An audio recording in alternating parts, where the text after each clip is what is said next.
यत्कृपातमहं वन्दे परमानन्दमाधवम् श्रीमन्मदनगोपालं वृन्दारण्य पुरन्दरम् श्रीगोविन्दं प्रपद्येऽहं दीनानुग्रहकारकम् वन्दे मुकुन्दमरविन्ददलायताक्षम् कुन्देन्दुशङ्खदशनम् शिशुगोपवेशम् इन्द्रादिदेवगणवन्दितपादपीठम् वृन्दावनायमहं वसुदेवसूनम् नवजलधरवर्णम् चम्पकोद्भाषिकर्णम् विकसितनलिनाशयम् विस्फुरन्मन्दहास्यम् कनकरुचिदुकूलम्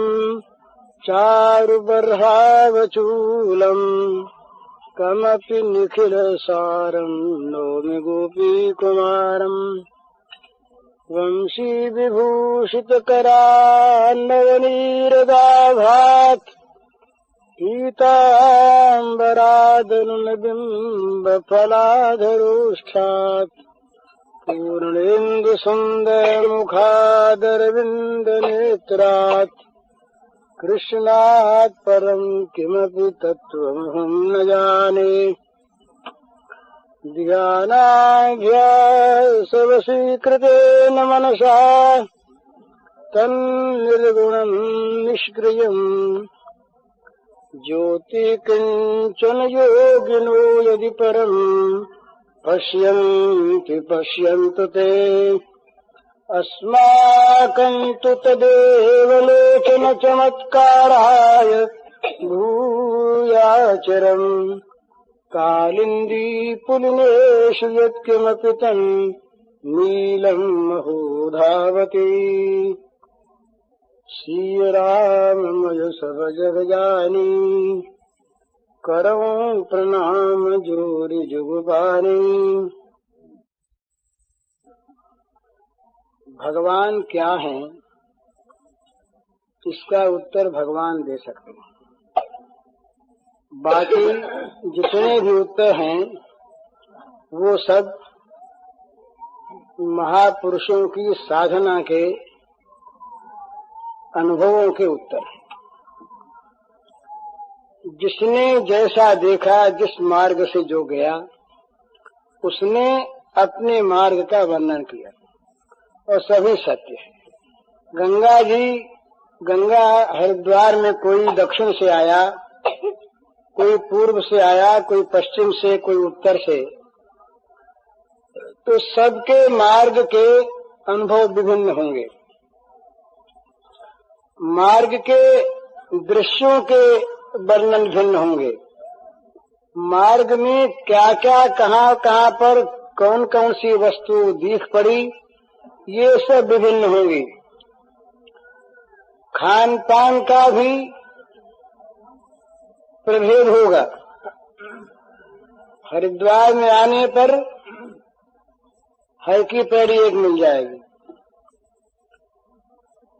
तो इसके पहले ऐसा कहते हैं कि भाई वो इस प्रकार की वस्तु है अनिर्वचनीय, इस प्रकार की वस्तु है अचिंत्य, कि जिसका वर्णन नहीं हो सकता, जो हमारे इस चित्त के द्वारा, इस बुद्धि के द्वारा, इस मन के द्वारा पूरी जानी जा नहीं सकती। ये तो वाचा निवर्तन्ते अप्राप्य मनसा सह।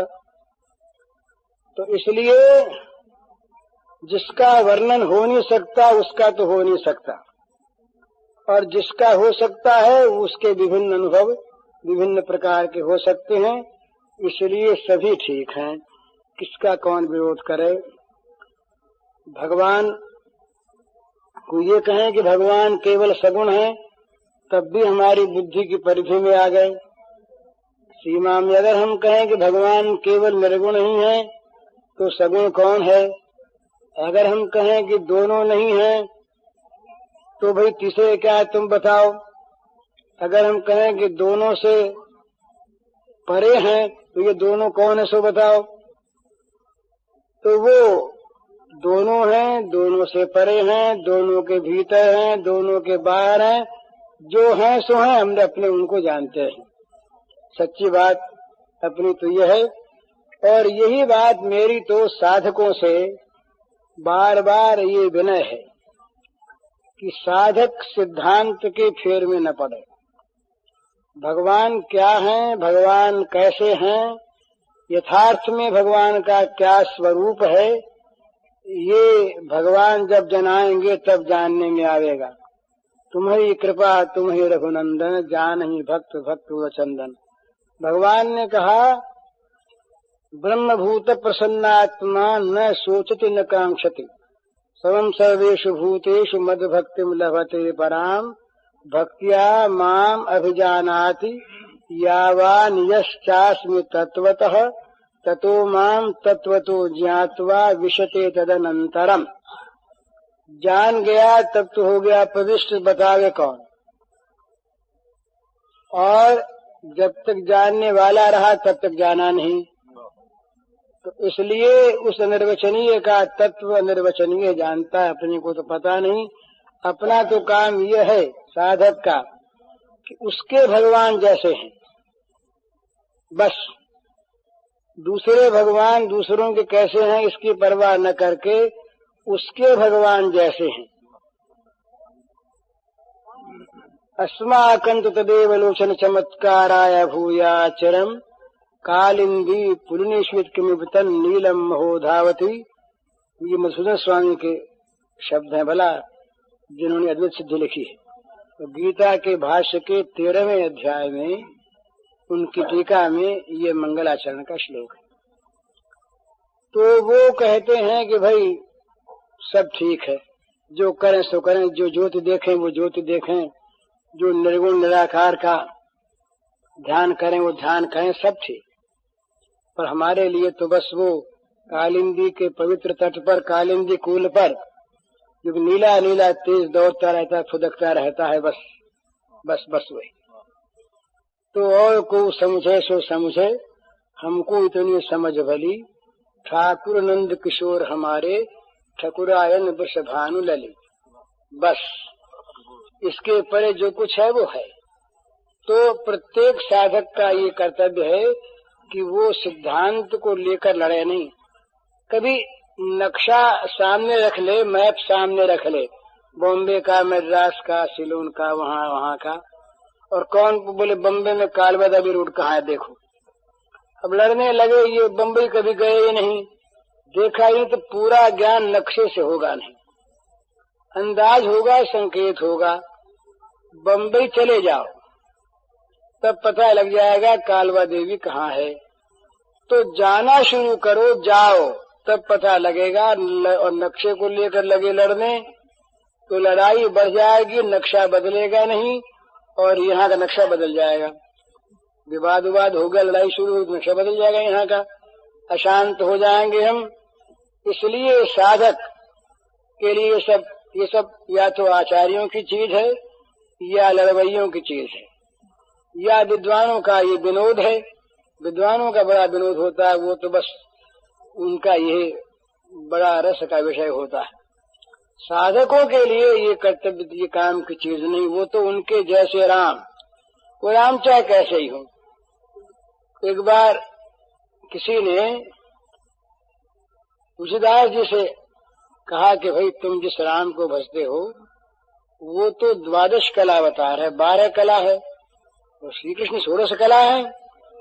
तो तुलसीदास जी से उन्होंने कहा 12 कला है, तब तो आपने बहुत बड़ा बता दिया, और 16 कला वाले की बात ही नहीं छेड़ते ये, उसका उत्तर ही नहीं है। बोले 12 कला वाले अब भगवान अवतार नहीं है, हम तो उनको राजकुमार मान के भजते थे, और 12 कला अवतार तो और अच्छा। अब 16 कला वाले की बात ये नहीं करते, 16 कला वाला हो चाहे 1000 कला वाला हो, उससे मतलब नहीं है। यहाँ तो 12 कला ज्यादा बता दिया।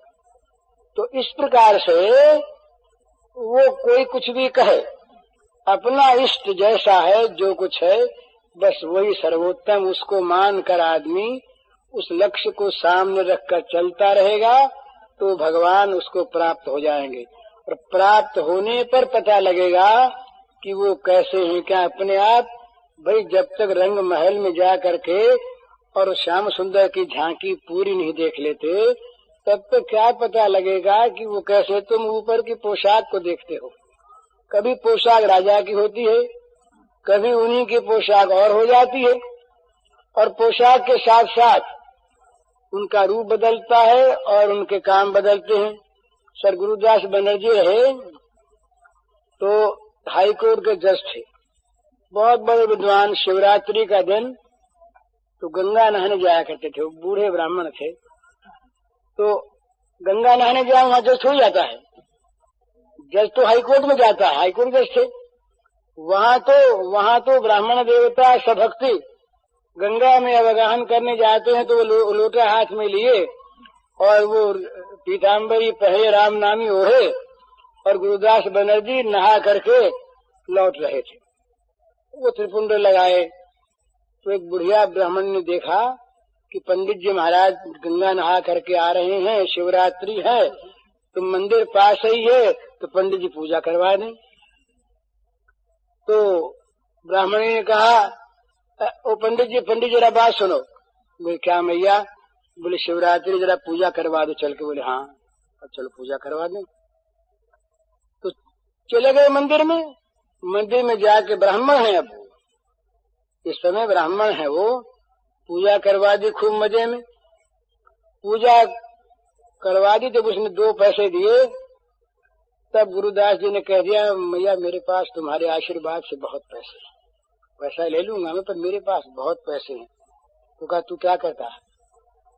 बुढ़िया ने कहा तू क्या करता है? तो कहा मैया मैं तो हाई कोर्ट में नौकर हूँ। हाकिम है तू? बोले अरे तेरा नाम क्या है? बोले गुरुदास। अरे गुरुदास तू ही है वो हाकिम कोर्ट वाला? डर गई। हाय बोले गुरुदास बाबू। बोले नहीं मैया मैं पंडित ब्राह्मण हूँ, गुरुदास जज नहीं हूँ मैं। समझे? तो इसी प्रकार से भगवान के अनेक रूप हैं। वो धनुर्धर भी हैं, वो वनवेशधारी भी हैं, वो दूल्हा भी हैं, वो राजा भी हैं, वो वृंदावन के छैल भी हैं, और वो कुरुक्षेत्र के सारथी भी हैं, और वो महाकाल भी हैं। इसलिए वो जैसे जो कुछ है ये सब बता देंगे फिर आपको। जब आप उनके साथ घुल मिल जाएंगे तब वो कह देंगे कि देखो वहाँ जो हम ब्राह्मण बने थे वो भी गुरुदास, और ये जो हाईकोर्ट में जज हैं ये भी गुरुदास। और उस दिन माता के सामने महाराज एक आदर्श सुनाऊं मैं आपको। सर गुरुदास एक दिन हाईकोर्ट में बैठे बहस सुन रहे थे। अंग्रेज सब बैरिस्टर्स थे उस जमाने में, बहस कर रहे सब। कोई मुकदमा था। उस दिन था बंगाल में कोई पर्व, तो पर्व के दिन गंगा नहाने को आसपास के लोग बहुत आते हैं, तो कुछ देव स्त्रियां आई, बहुत भीड़ थी। तो सर गुरुदास ये वो हाई कोर्ट में जज की कुर्सी पर बैठे हुए बहस सुन रहे थे। वो क्रॉस हो रहा था, तो इसने इतने में उन्होंने देखा कि एक बुढ़िया एक, और वो गीला कपड़ा पहने महिला अंदर घुसी उस रूम के, और सिपाही ने जरा रोका। इनकी आंख चली गई उधर, इन्होंने कोर्ट बंद कर दिया। बहस सुनते सुनते कोर्ट बंद कर दिया। तब सब बड़े चकित हो गए, क्या हो गया? कोर्ट बंद करके, ये कलकत्ते में देखा होगा आपने, बॉम्बे में भी है, ये जो हाई कोर्ट के जजेस होते हैं इनके आने का रास्ता पीछे से होता है, सामने से नहीं आते जाते। पर ये कोर्ट बंद करके सामने उतर गए। सामने उतर करके इन्होंने कोर्ट में उन अंग्रेज बैरिस्टरों के सबके सामने उसी जज के वेश में साष्टांग प्रणाम किया उसको, बुढ़िया को, और उसके चरणों की धूल लेके सिर में लगाई। चकित हो गए लोग, सब इकट्ठे हो गए अंग्रेज सब। ये क्या है सर गुरुदास ने ये कैसे किया, क्या किया? गुरुदास जी के आंखों में आंसू आ गए। बुढ़िया तो गदगद हो गई, बेटा गुरुआ। गुरुदास ने कहा कि ये मेरी धाय माँ है, इसने मुझे पाला था। इस मेरी धाय माँ नहीं, सगी माँ नहीं, मेरी माँ मर गई थी, मेरी इस धाय माता ने मुझे पाला था, इसे इसके मुझे दर्शन हो गए आज, तो मैं इसके चरणों में गिर पड़ा। सब लोग चकित हो गए गुरुदास की इस निष्ठा को देखकर। गुरुदास कई निष्ठाएं ऐसी। एक बार के बाद सर गुरुदास किसी कमीशन में कलकत्ते से दिल्ली आ रहे थे स्पेशल ट्रेन में। लॉर्ड कर्जन उसमें थे। लॉर्ड कर्जन उस समय ये कलकत्ते में रहा करते थे, वायसराय लोग। लॉर्ड कर्जन थे उसी ट्रेन में। तो रास्ते में सर गुरुदास से बातें हो रही थी, तो प्रयाग के कुछ उधर पहुंचे तो सर गुरुदास से पूछा लॉर्ड कर्जन ने कि आपने खाया कि नहीं। अभी आज के जमाने की बात हो तो समझें कि ये सर गुरुदास तो अभी दकियानूसी ही हैं। गुरुदास ने कहा खाता कैसे, मैंने स्नान नहीं किया अभी। तो कहा तो फिर, बोले कहीं स्नान करने की सुविधा होगी, स्नान करेंगे, बनाएंगे, भगवान के भोग लगेगा तब खाएंगे। तो सर वो कर्जन ने कहा कि ये आपके पुत्र ने खाया। सर गुरुदास के पुत्र साथ थे। तो उन्होंने कहा कि ये पूछने कौन सी बात है, मैं नहीं खाता तो मेरा बेटा कैसे खाता। उस जमाने की चीज है। कर्जन ने उसी समय ये आज्ञा दे दी कि इलाहाबाद में जब गाड़ी ठहरे और जब तक सर गुरुदास खा पी के न लौट आवे तब तक ट्रेन वहीं रहे।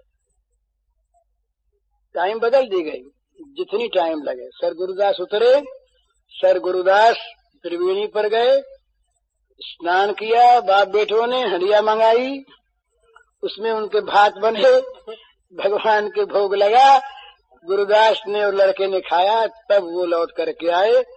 कर्जन इस पर एक नोट लिखा था, कर्जन इस पर एक नोट लिखा था कि ये मैंने सर गुरुदास की निष्ठा देखी। हंसी नहीं की, कर्जन ने, निष्ठा की चीज है। लेकिन वो सर गुरुदास में कह रहा था दूसरी बात। जैसे सर गुरुदास हाई कोर्ट में जज हैं, उस धाय को प्रणाम करने के समय उसके बेटे हैं, उस ब्राह्मणी को शिवरात्रि पूजा कराने के समय पंडित जी हैं, इसी प्रकार भगवान सारे रूपों में, भिन्न भिन्न रूपों में प्रकट होते हैं। किसी एक रूप को पकड़कर उसकी निष्ठा में अगर साधक बढ़ता रहे, ये चेष्टा चिंता न करे कि भगवान कैसे जान ले, पहले से बिना पहुंचे जाएंगे नहीं और जानने के बाद सवाल रहेगा नहीं। दोनों बात, जानने के बाद सवाल रहेगा नहीं और बिना पहुंचे जानेंगे नहीं। तो चलना शुरू कर दे, साध्य की चिंता न करे, साध्य जो जिसके मन में जैसा साध्य है। भगवान अगर खेलने वाले भगवान है तो खेलने वाले, भगवान राजा है तो राजा, भगवान निर्गुण है तो निर्गुण, सगुण है तो सगुण, जिसके जैसे भगवान, उसको सर्वोपरि तत्व मानकर चलना शुरू कर दे। जो जो निकट पहुंचेगा त्यों त्यों प्रकाश मिलेगा, जो जो प्रकाश मिलेगा अंधकार का नाश होगा, उज्ज्वल ज्योति प्रकट होगी, भगवान का अवयव दिखने लगेगा स्पष्ट। पास पहुंचा, भगवान ठीक दिखेंगे और फिर भगवान जना देंगे हम ऐसे हैं, तो जाना कि प्रवेश हो गया विश्व तदनंतरम। तो इसलिए जानने की चिंता पहले न करके चलने की चिंता करें। साधक चलना शुरू कर दे, इसके बाद फिर वो अपने आप पहुंच जाएगा। तो ये लोग, हम लोग बहुत लड़ने लगते हैं, निर्गुणवादी, सगुणवादी, साकारवादी, निराकारवादी, और अपने भगवान को अपने जैसा मानने की हर्ज नहीं है। पर इतना ही ये है, तुम मानते हो ठीक नहीं, तो हमारे भगवान तो अल्प हो गए ना। फिर हमारे भगवान को हमें मानने वाले हो तो मानता नहीं। जिस भगवान को वो मानता वो भी हमारे भगवान का रूप है, जिसको और मानते हुए हो वो भी हमारे भगवान का रूप। हमारे ही भगवान अनंत रूपों में, विभिन्न रूपों में, अनंत नामों में सर्वत्र प्रकट है एक ही। अगर भगवान 10-20 हो जाए तो भगवान कोई न रहे। ये मान लें कि राम भी भगवान, कृष्ण भी भगवान, और शिव भी भगवान, देवी भी भगवान, अल्लाह भी भगवान, ये सब भगवान और अलग अलग भगवान, तो सारे के सारे अल्प हो गए ना। तो अल्प में सुखी नहीं है तो सच्चिदानंद घन कहां से रहे? नाल पे सुख मस्ती। भगवान अल्प नहीं होते तो सब अल्प हो गए तो कोई भगवान नहीं रहा। और अगर ये माने कि ये भगवान नहीं है, हमारे वाले भगवान है, तब तुम्हारे वाले अल्प हो गए, तुम्हारे वाले को और कोई मानता नहीं। इसलिए क्या माने? सीधी सी बात है, राम का उपासक माने कि बस राम ही भगवान है, एकमात्र राम ही भगवान है।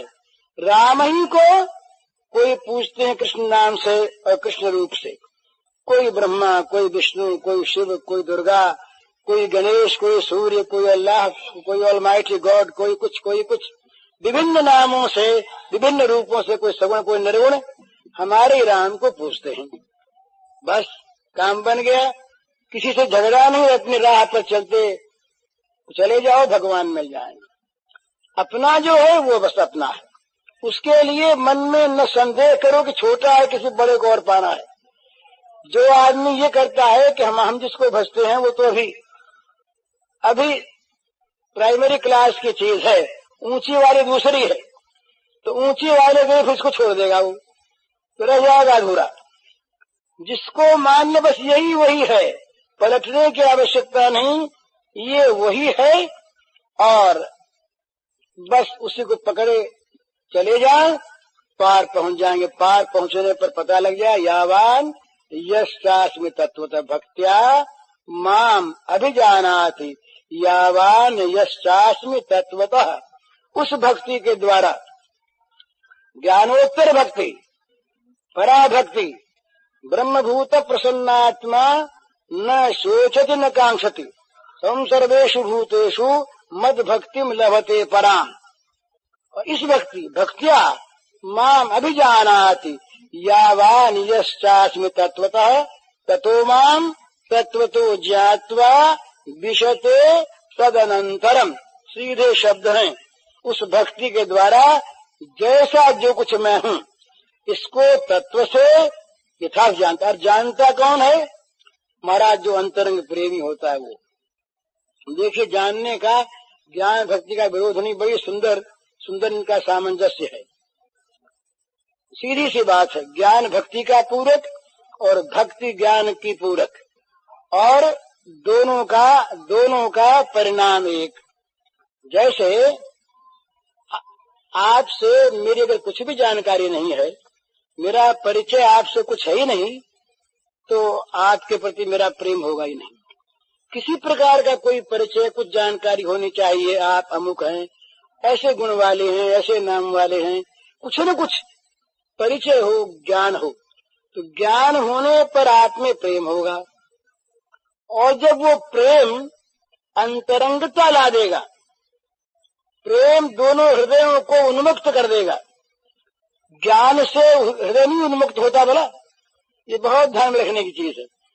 ज्ञान से हृदय नहीं उन्मुक्त होता, ज्ञान से केवल जाना जाता है, पर हृदय में क्या है ये हृदय खुलता नहीं, ये खुलता है प्रेम से। तो जहाँ प्रेम बढ़ा, अत्यंत अंतरंगता आई, तो अंतरंगता आने पर क्या होगा? फिर दिल की बात आप खोल देंगे। बोले भाई ये जानता है कि हम राजा हैं, हम सम्राट हैं, हम सब कुछ हैं, पर ये हमको नहीं जानता, हमारे सम्राटत्व को जानता है। और जब घुल मिल जाएंगे, अंतरंगता आ जाएगी, अंतर में प्रवेश करने का। संजय ने कहा धृतराष्ट्र से कि मैं राजन उस महल में जाके आया हूँ जिस महल में नहीं जा सकते प्रद्युम्न, नहीं जा सकते ये अभिमन्यु, उस महल में मैं जाके आया। इतना मेरा वहाँ प्रवेश है, इतना मैं अंतरंग हूँ। तो अगर अंतरंगता न होती तो भगवान कृष्ण और अर्जुन के उस प्रकार के पोज को बैठने के क्या संजय देख पाते? वहाँ प्रवेश ही नहीं है। तो जब अंतरंगता होती है तब प्रवेश होता है अंतर में, और तब अंतर के बाद जो असली होती है वो सामने आती है। ऊपरी बात छिप जाती है। तो अंदर का ज्ञान जो है यावान यश चास्मि तत्वतः, ये नहीं हुआ पहले, ये तो हुआ मद्भक्तिम लभते पराम, और भक्तिया माम अभिजानाति, उस भक्ति के द्वारा, उस प्रेम के द्वारा ज्ञान हुआ तत्व से। तो आदि पुराण में श्लोक आता है बड़ा सुंदर कि भाई भगवान को किसने जाना। अत्युक्ति की बात नहीं है, ये सिद्धांत है प्रेम राज्य का। भगवान ने कहा अर्जुन से, मन महात्म्यम मत सपर्याम मत श्रद्धाम मन मनोगतम जानन्ति गोपिका पार्थ नान्ये जानन्ति तत्वतः। तत्वतः यह शब्द है, तत्वतः वहाँ है। भक्त्या माम अभिजानाति यावान यश्चास्मि तत्वतः। तो तत्वतः कौन जानता है? जो अंतरंग है, जिसके सामने भगवान का हृदय उन्मुक्त है। माने बड़ी भारी ऊंचे सिद्धांत की बात और बहुत बड़ी ऊंचे तत्व की बात कही जा सकती है, पर दिल की बात ये सब जगह नहीं कहा जाता। ये अर्थ गीता में देखिए, गीता में भगवान ने बड़ी भारी ज्ञान की बात कह दी, और ज्ञान की बात कह दी उन्होंने स्वयं कहा कि मैंने तुम्हें ज्ञान की बात कह दी। गुह्यात् गुह्यतरम मया इति ते ज्ञानमाख्यातम, गुह्यात् गुह्यतरम मया विमृशितरशेषेण तथा कुरु। अर्जुन, मैंने जो गुह्य से भी गुह्यतर ज्ञान था वो तुमसे कह दिया, अब तुम अपनी इच्छा हो सो करो। अब इसमें ज्ञान कह दिया, पर इच्छा हो सो करो। इस कहने का सिद्धांत, इस कहने का क्या अर्थ होता है? अंतरंगता नहीं। भाई हमने तुमको जो कुछ बताना था बता दिए, तो कैसे करो, दूरी है। अर्जुन कांप गया। अर्जुन ने कहा, राम राम, इन्होंने कैसे कह दिया जैसे सो करो। शिष्यस्तेम साधिमाम त्वाम प्रपन्नम, मैं कह चुका था मैं आपके शरण आ गया, आपका शिष्य हूँ, रास्ता बताओ, और आप कहते हैं जैसे सो करो। रो उठा अर्जुन, भगवान द्रवित हो गए। भगवान ने कहा, नहीं नहीं नहीं भैया, नहीं, सर्वगुह्यतमं भूय शृणु मे परमं वच इष्टोऽसि मे दृढ़मिति ततो वक्ष्यामि ते हितम्। है मन्मना भव मद्भक्तो मदीयाजी माम नमस्कुरु मामेव सत्यं ते प्रतिजाने प्रियोऽसि मे सर्वधर्मान् परित्यज्य मामेकं परमं शरणं व्रज अहं त्वा सर्वपापेभ्यो मोक्षयिष्यामि मा शुच। इदं ते न तपस्काय न भक्ताय कदाचन नृशुषे वाचम मतमाम युवसुयति। ध्यान दीजिए, भगवान ने कहा, नहीं नहीं अर्जुन, डरो मत, तुम मेरे प्यारे हो, इष्टोसी में दृढ़मिति, तुम मेरे दृढ़ प्रिय हो, मेरे इष्ट हो, इसलिए तुम्हारे हित के लिए मैं तुम्हें वो बात कहता हूँ। फिर से एक बार संकेत से कही पहले, फिर से कहता हूँ, कौन सी बात?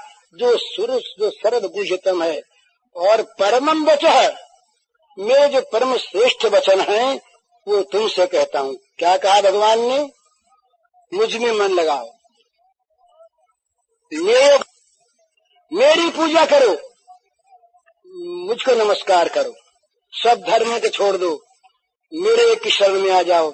भला कोई भी भला आदमी सभा में बैठकर ज्ञान की चर्चा करता हुआ ये कह सकता है क्या?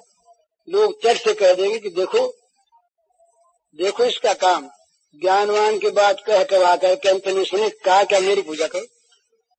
मैं यहाँ कहूँ आप लोगों से, जरा सोचिए कि आप लोग सब चीजों को छोड़ छाड़ दो और मेरी पूजा करो, मुझे नमस्कार करो, मुझ में मन लगाओ, हैं, मेरे भक्त बन जाओ, सब धर्म को छोड़ छाड़ दो, क्या है मैं कहूँ सो करो, तो लोग क्या समझेंगे? जो अत्यंत अंतरंग है वो भी समझेंगे कि देखो भाई ऐसी बात अगर हो भी तो करनी नहीं चाहिए। ये बड़ी बुरी अपने मुंह से और सब धर्मों को छोड़कर अपने शरण में आने की बात, ये भले आदमियों की बात नहीं। पर सर्वगुह्यतमम, ये सर्वगुह्यतमम, सारे एक होता है गुह्य गुह्यतर गुह्यतम सर्वगुह्यतम। तो सारी छिपी हुई चीजों में जो छिपी हुई उनमें भी छिपी हुई चीज ये कब खुलती है? जब इष्टोसी में निर्मिति, जब कोई प्यारा मिलता है। अंदर की बात, दिल की बात खुलती है। तो गोपी उसके लिए अर्जुन से कहा भगवान ने कि अर्जुन ने पूछा महाराज कोई आपके मन की बात भी जानता है और आपकी पूजा, आपकी श्रद्धा, आपकी सेवा कैसे होती है, कोई जानने वाला है भी बताइए ना, अर्जुन पूछता है। तो भगवान ने कहा मन महात्म्यम मत सपर्याम मत श्रद्धाम मन मनोगतम। अर्जुन मेरी महिमा, मेरी सेवा, मेरी श्रद्धा और मेरे मन की बात केवल गोपिका जानती है तत्व से, और कोई जानता ही नहीं। नानी जानती, और कोई नहीं जानता। तत्व जानते हैं पर तत्व से नहीं जानते। तत्व से जानना होता क्या? जब अंतरंगता आती है, जब गोपियों की भांति सर्व समर्पण हो जाता है, जब अपने सुख के लिए किसी वस्तु की कोई चाह या परवाह रहती नहीं, भोग मोक्ष दोनों की इच्छा का परित्याग करके जब साधक, जब प्रेमी अपने आप को भगवत इच्छा में मिला देता है, उनमें उनके सुख में ही अपना सारा सर्वस्व होम कर सुखी हो जाता है, तब भगवान की इच्छा उसके सामने, भगवान के मन की बात उसके सामने मूर्तिमान हो जाती है। भगवान की सेवा कैसे करनी चाहिए? जहाँ संकोची सेवा होती है ना महाराज, बहुत जगह सेवा कराने वाले भी संकोची सेवा, बोले भाई ये दाल बन तो गई ऐसी ही, अब अपने रुचि के अनुकूल तो नहीं है पर कैसे कहें, इन्होंने बना दी और अब अगर हम नहीं खाएंगे इनको दुख होगा। ये तो बहुत भले आदमी की बात, पर वो संकोच में पड़ जाते हैं। पर जहाँ संकोच नहीं है, बिल्कुल हृदय खुला, वहां कह देंगे भाई तुम्हारी चीज अच्छी नहीं बनी, ये अच्छी नहीं बनी, इसमें ऐसी चीज और बना, हमारे लायक नहीं है। पर ये सभ्यता में नहीं कही जाएगी, संकोच में नहीं कही जाएगी, मान संभ्रम में नहीं कही जाएगी, और परायपन में तो कही नहीं जाएगी। या तो कोई असभ्य होगा वो कहेगा, या नालायक होगा वो कहेगा, और या जो अंतरंगता होगी वो अपने आप से अपने आप कहेगा, उसमें कोई आपत्ति नहीं। तो मन में क्या है? सेवा वास्तविक क्या है? भगवान क्या चाहते हैं? भगवान हमारी दी हुई हर एक सेवा स्वीकार करते हैं। ये भगवान की महत्ता है। भगवान हमारी दी हुई चीज ले लेते हैं, पर वो चाहते क्या असल में, ये हम नहीं जानते। नहीं जाना महाराज। कल हमने सुनाया था आपको, भीष्म के तकिए के बाद समझे नहीं बड़े बड़े वीर लोग, तकिया चाहिए कहा भीष्म ने। अर्जुन समझा केवल कि ये बाण मार करके तकिया देने के बाद भीष्म कहते हैं, कुछ समझा नहीं। तो सेव क्या सेवा चाहता है, उसको किस सेवा से प्रसन्नता है, इस बात को कौन जानता है? जो सेव के मन की जानता है, जो सेव का अंतरंग होता है। श्रद्धा कैसी? श्रद्धा का बड़ा विकृत रूप होता है भला, और श्रद्धा का बड़ा सुंदर रूप होता है। श्रद्धा में ये जो कहते हैं ना, बड़ी सुंदर श्रद्धा की चीज व्याख्या है। श्रद्धा कभी आंख वाली नहीं होती। जहाँ कहते हैं कि अंधश्रद्धा मत करो और श्रद्धा करो, श्रद्धा आंख वाली नहीं होती। जहाँ आंख श्रद्धा में लग गई वहाँ श्रद्धा संदेहवती हो गई। पर श्रद्धा मूर्खता भी नहीं होती, श्रद्धा मूर्खता भी नहीं होती। जो श्रद्धा वास्तविक होती है वो अपने श्रद्धेय के स्वरूप को जना देती है। वो श्रद्धेय किस प्रकार का है, वो श्रद्धा अपने आप उसके रूप को सामने खोल देती है। श्रद्धा में अगर गड़बड़ी होती है, श्रद्धा में अगर किसी प्रकार का दोष होता है, कोई स्वार्थ होता है, तब श्रद्धा बिगड़ती है। नहीं तो श्रद्धा जो है वो दो काम करती है, तत्परता लाती है और इंद्रियों का संयम लाती है। श्रद्धा में दो चीज आती है साथ साथ। श्रद्धावान लभते ज्ञानम तत्परः संयते इंद्रियः ज्ञानम लब्ध्वा पराम शांति मचेनाधिगच्छति। भगवान ने कहा कि श्रद्धावान यदि है तो तत्परता आ जाएगी, और तत्परता अगर आ गई तो और विषयों से इंद्रियों का संहरण अपने आप हो जाएगा। इंद्रियों का संयम हो जाएगा, और जहाँ तीनों चीजें आई वहाँ जानकारी प्राप्त हो जाएगी, ज्ञान मिल जाएगा, और ज्ञान मिलते ही तुरंत शांति मिल जाएगी। ये भगवान के वचन। तो श्रद्धा में क्या चीज है? श्रद्धा में ठीक स्वरूप सामने है। मत श्रद्धाम, भगवान ने कहा मेरी श्रद्धा को, मेरी सपर्या को, सेवा को, और मेरी महिमा को, और मेरे मनोगत भावों को तत्व से कोई नहीं जानता गोपियों के सिवा। इसका अर्थ क्या है? अर्थ वही है अंतरंगता। एक प्रश्न था मेरे पास, एक प्रश्न था ये कि अंतरंग प्रेमियों का स्वरूप बताइए। तो ये अंतरंग प्रेमी का स्वरूप यही है। ये अंतरंग प्रेमी का स्वरूप है कि जो अंतरंग है भगवान का, वो भगवान के अंतर के जानता है। और उसकी इतनी महामहिमा है महाराज, उसकी महिमा इतनी है कि भागवतकार ऐसे प्रेमी के लवमात्र के संग को मोक्ष से बढ़कर मानते हैं। तुलयामलवेरापि न स्वर्गम न पुनर्भवम भगवत संगस्य मर्त्यानां किमुताशिष। कहते हैं भागवतकार एक लव मात्र के समय के लिए भगवत प्रेमी का संग मिल जाए, उसके साथ जगत के भोगों की तो बात ही क्या, स्वर्ग की और अपुनर्भव मोक्ष की भी तुलना नहीं होती। ये शब्दार्थ क्यों कि अपुनर्भव मोक्ष में वो रस नहीं है जो भगवत प्रेमी के साथ भगवत रसालाप में रस है। भगवत प्रेमी ये किस प्रकार से भगवान के रस का अनुभव करता है, और उस रस का जब कहीं किसी को उसकी वाणी के द्वारा वो आस्वादन मिलता है, तब उसके सामने मोक्ष लघु हो जाता है। वो कहते हैं कि मोक्ष लघुताकृत एक प्रेम होता है, जहाँ पर मोक्ष में लघुता आ जाती है, मोक्ष छोटा बन जाता है। सबसे बड़ी चीज मोक्ष है। मोक्ष का तिरस्कार करना मूर्खों का काम है, तिरस्कार नहीं किया जा सकता, वो बड़ी से बड़ी चीज है। परंतु इस मोक्ष को भी जहाँ लघुता आ जाती है जिस प्रेम में, वो प्रेम या तो विलक्षण प्रेम है और नहीं तो महान अज्ञान है। या तो अज्ञान में मोक्ष में लघुता होती है जहाँ विषयों का अत्यंत महत्व होता है, और या उस परम प्रेम रसास्वादन में मोक्ष की लघुता हो जाती है जहाँ मोक्ष की परवाह नहीं रहती, बिल्कुल परवाह नहीं रहती। वो मोक्ष भोग दोनों को वो लोग प्रेमी लोग कहते हैं दोनों एक के समान है। न मोक्षस्य आकांक्षा न च विभववांछा प्रचनमे न विज्ञानापेक्षा ससिमुख सुखेच्छा न पुनः।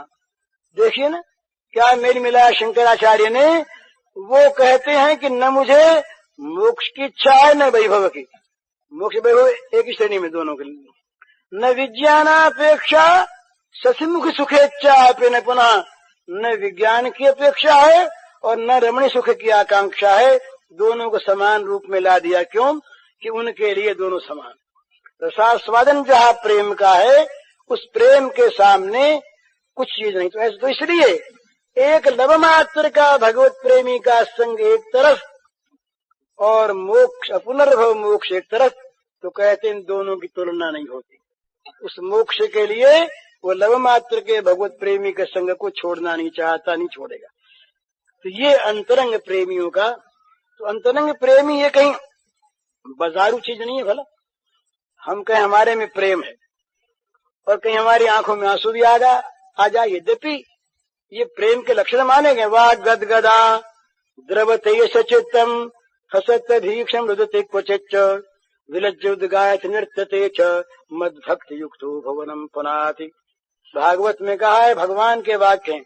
वाह गदगदा, जिसकी वाणी गदगद हो गई, जिसका चित्त द्रवित हो गया, जो कभी हंसता है, कभी रोता है, कभी चिल्ला उठता है और कभी पागल होकर नाच उठता है, वो मेरा भक्त केवल अपने को ही नहीं त्रिभुवन को पवित्र करता है। नाट्य न हो, नाटक न हो और बीमारी की कमजोरी भी न हो। बीमारी में भी आदमी रो उठता है, बुजदिल भी रो उठता है।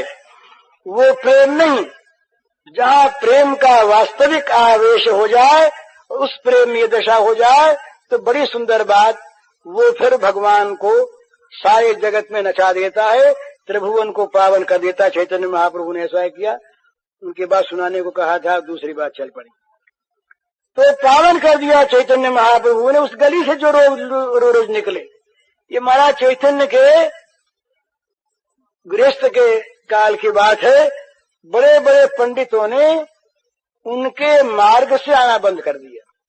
जिस रास्ते में, जिस जगह पर वो नृत्य किया करते थे भगवान नाम संकीर्तन, उस मार्ग से पंडितों ने आना बंद कर दिया। किस लिए? कि पंडित बेचारे ले जाने लगे। कोई पंडित उस मार्ग से निकला, बड़ा भारी शास्त्री, और कहीं उनके मधुर संकीर्तन की ध्वनि को सुनकर खड़ा हो गया, तो वो तो गया हमेशा के लिए। सारी पंडिताई भूल भाल कर उसे तो बाध्य होके नाचना पड़ेगा वहां पर, चाहे कोई हो। तो पंडितों ने सोचा कि भाई उस रास्ते से मत जाया करो, वहां कोई बाधा वाधा लग जाती है, ऐसे जाते ही नाचना पड़ता है। तो इस प्रकार से जो सारे भुवन में पवित्र भगवत भाव को फैला करके जगत को नचा दे, वो प्रेमी और वो प्रेम, वो तो उसकी तुलना नहीं होती। लेकिन भगवत प्रेम में जहाँ प्रेम वास्तविक होता है, वहाँ आंसू और बेआंसू का भी कोई मूल्य नहीं होता। आंसू में बड़ा प्रेम होता है, और जहाँ आंसू सूख जाते हैं वहाँ भी बड़ा प्रेम होता है। इतना हृदय भगवान के वियोग में जल कर खाक हो गया कि रस बाहर रहा ये नहीं, तो सारा रस भगवान के रस के साथ मिल करके और सूख गया। रसीलापन यहाँ नहीं रहा, यहाँ का सारा रस वहां जा पहुंचा। रस रहा ही नहीं, सारा रस वहां जा पहुंचा। ये भी एक स्टेज होती है, ये भी एक स्तर होता है प्रेम में, जहाँ आंसू सूख जाते हैं। और ये भी एक स्तर होता है जहाँ आंसू की नदी बह जाती है। आंसू सलिल बहे पग थाके, सेत भये सित तारे, निषदिन बरसत नयन हमारे। सूरदास ने कहा कि निषदिन, रात दिन ये मेरी आंखें बरसती रहती हैं, सदा रहत पावस ऋतु हम पर, जबते श्याम से धारे। जब से श्याम सुंदर गए, तब से हमारे नेत्रों में वर्षा ऋतु ही आ गई। आंसू की धारा निरंतर बह रही है, पैर थक गए हैं, और आंसुओं की धारा से धुल धुल कर ये काले तारे सफेद हुए चले जा रहे हैं। तो ये आंसू की धारा भी प्रेम की चीज, और आंसू सूख जाना भी प्रेम की चीज। परंतु उसमें एक बात है, केवल वो एक बात क्या है, बस अपने प्रेमास्पद भगवान के सुख के अतिरिक्त जीवन में और कोई वस्तु रही ही नहीं। ये अंतरंगी प्रेमी का जीवन है, वो किसे कहने नहीं जाता, प्रेम का ढेउआ नहीं पीटता। कहीं कहीं अगर प्रकाशते क्वापि पात्रे, कभी स्थिति ऐसी आ जाए, कहीं प्रकट हो जाए, वो दूसरी बात है। पर प्रेमी आदमी ये दुनिया में कहता फिरे कि मैं प्रेमी, तो वो तो प्रेम का मखौल करता है। वो प्रेमी का वो तो कहना जानता नहीं, सुनना जानता नहीं, और कभी कहना आ जाए तो उसे पता भी नहीं। अब तो प्रकट भई जग जानी, सूरदास ने गाया गोपी की भाषा में, अब तो प्रकट भई जग जानी, वाह मोहन सो प्रीति निरंतर क्यों निभेगी छानी। ये भी एक स्टेज है जहाँ प्रीति का प्राकट्य हो गया, वो रोम रोम से निकल पड़ी प्रीति का प्रवाह। उसको रोकते रोकते प्रत्येक रोम से वो निकल करके और छा गया तमाम जगह। अब वहाँ वो प्रीति कैसे छिपाई जाए, कैसे रुके। वो प्रकट हो गई, प्रकट की नहीं। प्रेम प्रकट होता नहीं, प्रेम प्रकट किया नहीं जाता, कहीं हो जाता है आंसू बनकर, आंसू सूख कर।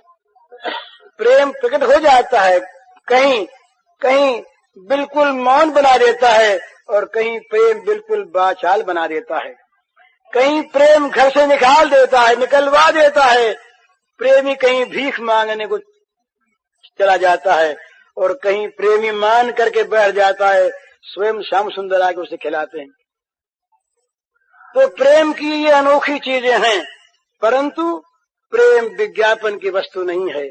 प्रेम प्रचार की, ये प्रेम प्रचार की वस्तु नहीं है। इसमें किसी प्रकार का दिखावा नहीं है, बाह्य प्रदर्शन नहीं है।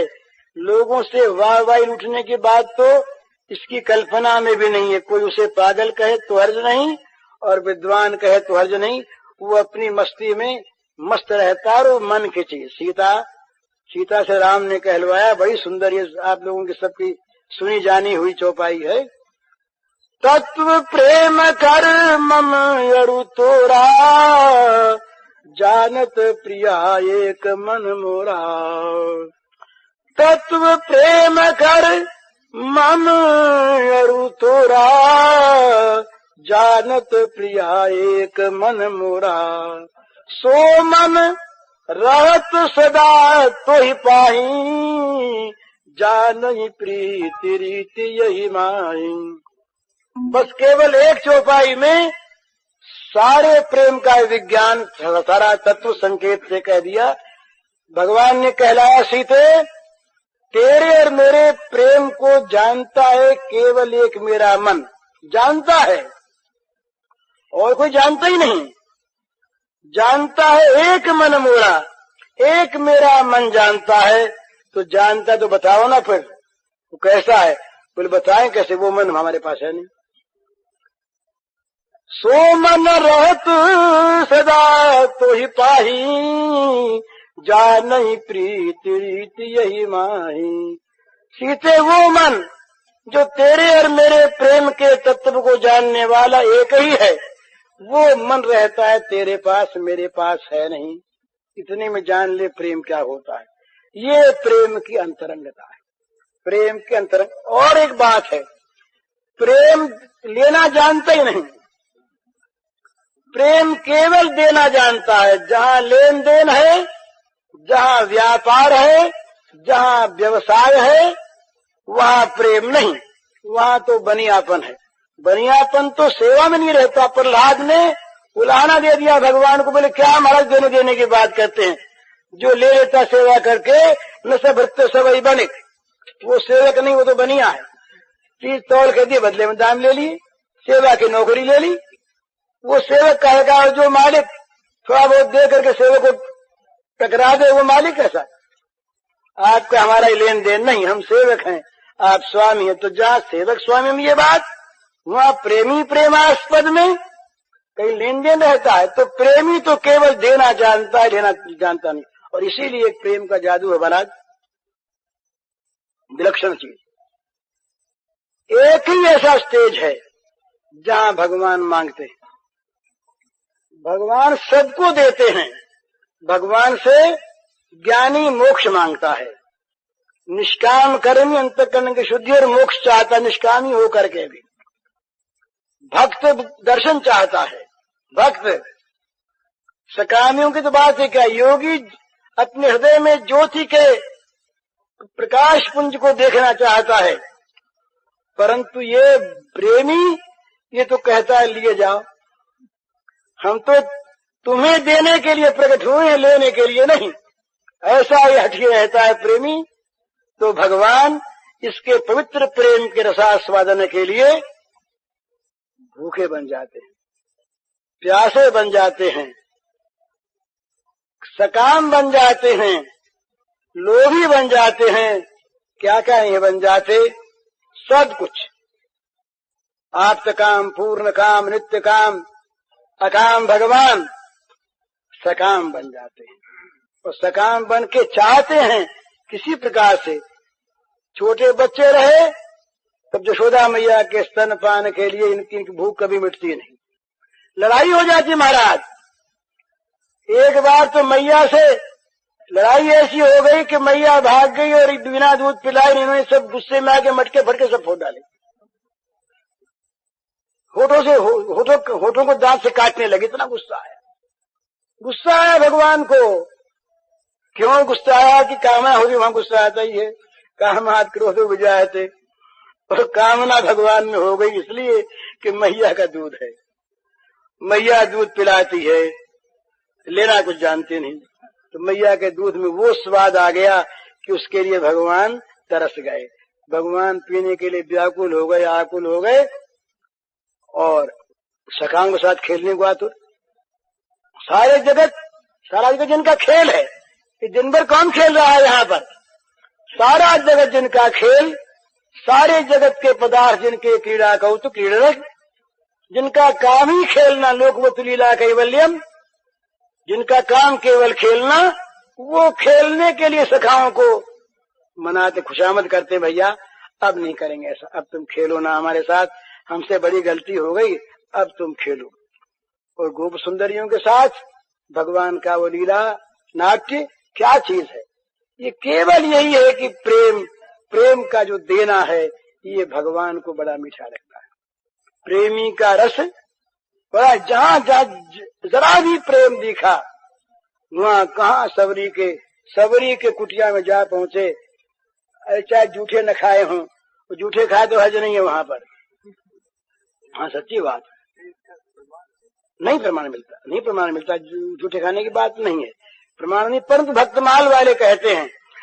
तो वो अगर कहें, अगर कोई आदमी भगवान के को सुंदर से सुंदर स्वादिष्ट चीज देने के लिए चख ले, रस लेने के लिए नहीं, तो जूठा नहीं होता।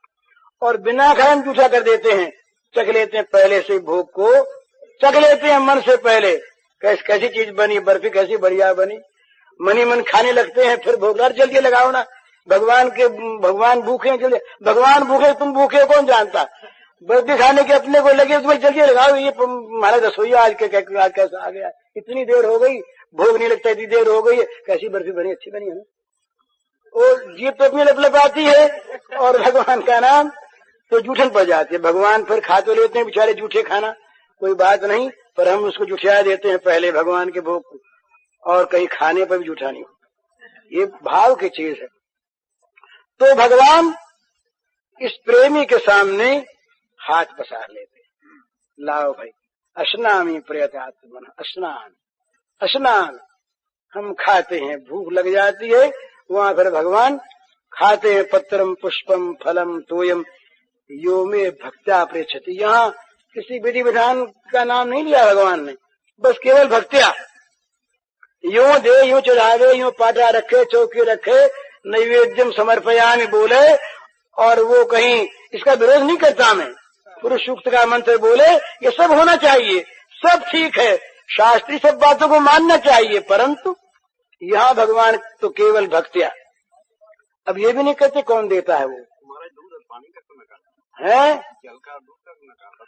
वो सभी चीज आ गई ना, तो आ गया ना, तो ये क्या चीज है, पानी है, जल का नाम तो है, दूध है सही, अरे दूध तो दे, तो खाई ले, दूध तो अच्छी चीज है, दूध के लिए क्या बात है, दूध तो बढ़िया चीज है, जल भी दे दे, दूध न सही, एक पत्ते ही दे दे, एक कोई कैसा ही फल, कड़वा ही फल दे दे, कड़वा फल। हमारे रघु बाबा खिलाया करते थे करेला, कभी मन में उनके आया तो 3-3 पाव करेला खिलाया करते थे फिर रघु को, करेला, कड़वा करेला, बस उनके भगवान करेला ही खाए, करेला खाए। तो ऐसी चीज है कि वहां पर भगवान के लिए केवल एक ही विधि है, प्रेम से सनी हुई चीज कोई भी हो, वो भगवान को बड़ी मीठी मालूम होती है, और उसके लिए भगवान तरस जाते हैं, भूख लग जाती है भगवान को। और यदि प्रेम नहीं है तो दुर्योधन से बेचारे से कह दिया कि प्रेम आप में नहीं, भूख हम नहीं मरते, इसलिए नहीं खाते आपके हैं, ठुकरा दिया खाने को 56 भोग, दुर्योधन के मेवा त्यागे, साग विदुर घर खायो, प्रसिद्ध है ना। तो क्या चीज है, वहाँ प्रेम था और यहाँ केवल सभ्यता थी। भाई बड़े आदमी, घर बड़े आदमी आए, हम खिलाते हैं अपने पोजीशन के लिए।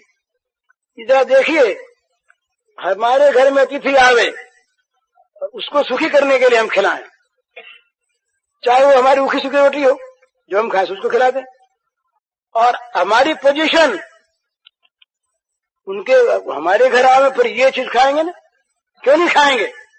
वो चाहे खाते हो न खाते हो, हमारी पोजीशन हम खिलाएंगे। तो ये बढ़िया चीज भी जो पोजीशन से भरी होती है, अभिमान से, वो खाने वाले के कभी कभी चुभ जाती, कांटा बन जाती।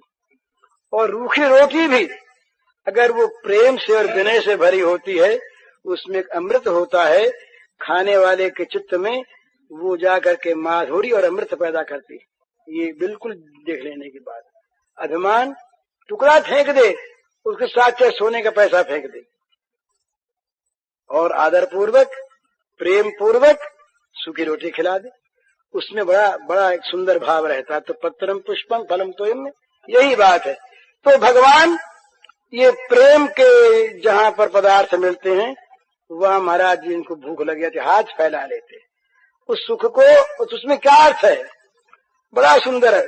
वो चाहते हैं ये सुखी हो जाए, और वो चाहता है कि इनके सुख के लिए तो हमें खाना खिलाना है, न हमें खाना न खिलाना है। वो खिलाते हैं उनके सुख के लिए, और वो खाते उनके सुख के लिए। बताइए ना कितना आनंद है। एक दूसरे को सुखी करने के लिए खाएं, सुखी करने के लिए जिए, सुखी करने के लिए सोएं, सुखी करने के लिए हंसें, सुखी करने के लिए और काम करें। केवल एक ही मतलब, हम उनको सुखी करें, वो हमको सुखी करें। देखिए ना कितना आनंद है उसमें। त्याग तो पद पद पर, अपनी आकांक्षा का, अपनी इच्छा का, अपनी वासना का त्याग न हो तो पर सुखे सुखित्व होता नहीं, तब सुखे सुखित्व होता नहीं। वो जब वो तो वही होता है जब उसका सुख अपना सुख बन जाता है, उसकी इच्छा अपनी इच्छा बन जाती है, उसका भाव अपना भाव बन जाता है। तो जो ऐसा है वो अंतरंग प्रेमी है। और इसमें फिर एक प्रश्न में एक बात और लिखी है, अंतरंग प्रेमी क्या लिखा है? अंतरंग प्रेमी को क्या लिखा है, जानने का क्या, और उसके अंतरंग बनने का क्या उपाय है? उपाय तो सीधा ही है, हम किसी के भी अंतरंग अगर बनना चाहते हैं तो उसके लिए त्याग करें। सीधी बात, किसी का भी अगर अंतरंग बनना हो हमें तो उसके लिए हम त्याग करें, उसकी इच्छा का अनुसरण करें, उसके भावों का अनुसरण करें, बस हम अंतरंग बन जाएंगे। अंतरंग बनने के लिए किसी खास शिक्षा की आवश्यकता नहीं, खास श्लोकों की दोहों की आवश्यकता नहीं, केवल भाव की आवश्यकता है। हम अगर किसी के अंतरंग बनना चाहते हैं, उसके अंतर में प्रवेश करें, अंतर में प्रवेश करके उसकी इच्छा को जानें और उसकी इच्छा के अनुसार अपने जीवन को बना लें, अंतरंग बन जाएंगे। स्वाभाविक कहना नहीं पड़ेगा, किसी के पास रह करके अंतरंग हम नहीं बन सकते, और दूर रह करके भी अगर हम उसका अनुसरण करते अंतरंग बन जाते हैं। पास रहें और निरंतर विरोध करते रहें, पास रहें पर उसकी इच्छा के विरुद्ध ही काम करें। बोले हम तो पास रहते हैं, हम तो हमारा तो उद्धार हो ही गया। अरे उद्धार तो हो गया ठीक है, पर करते क्या हो? ठीक नहीं। उसकी इच्छा का अनुसरण, उसके मन का अनुसरण, उसका तो फिर क्या होता है, भगवान फिर चाहते हैं कि भाई इसका अनुसरण हम करें। एक निरपेक्षम मुहिम शांतम, ये क्या फिर अगला है, अनुब्रजा में हम नित्यम पूजितम हिरेणु भी। भगवान ने कहा कि ऐसे प्रेमियों के पीछे पीछे मैं नित्य चलता हूँ। अनुब्रजा में हम अनुब्रजामि, ऐसे प्रेमियों के जो निरपेक्ष हैं, जो शांत हैं और जो अकिंचन हैं। अकिंचन ये भगवान का एक नाम है, भला भगवान का एक नाम है अकिंचन वित्त। नमो किंचन वित्ताय, कुंती ने प्रार्थना की इन शब्दों में, नमो किंचन वित्ताय। अकिंचन के वित्त तुम हो, जिसके पास कुछ अपना है उसके पास उसका अपना वित्त है। जो अकिंचन है, जिसके पास अपना कुछ नहीं, जो अपना सर्वस्व तुम्हारा बना चुका, उसके वित्त तुम बन गए।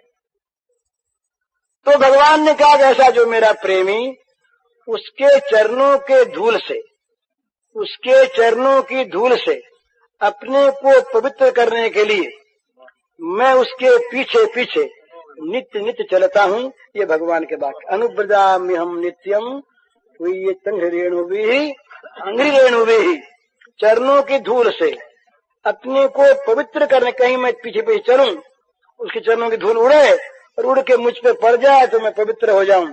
ये क्या बात है? ये पवित्र होने के बाद कुछ नहीं है। भगवान तो महान पवित्र है, वो भगवान का भक्त है, प्रेमी है, इसीलिए उसे इतनी पवित्रता आई है। उसका मूल क्या है? कोई अगर ये कहे कि राजा के पास इतना धन है कि राजा को भी नहीं पता कितना धन है। हरिओम तत्सत। पूज्य श्री भाई जी के इस प्रवचन का शीर्षक है अंतरंगता का स्वरूप और साधना, और इसका कैसेट संख्या है 25।